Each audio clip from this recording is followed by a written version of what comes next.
What's up, guys? You know what time it is. TJ DuPaix here. Today we're going to do a super quick lesson on compounding interest.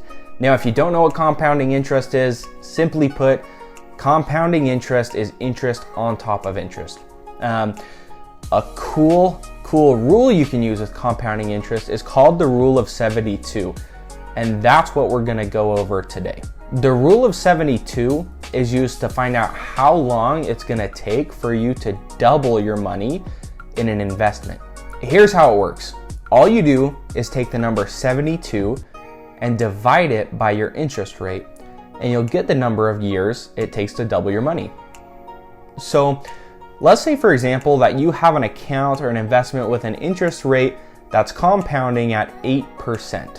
What's going to happen is we're going to take that 72, divide it by 8, and we're going to get 9.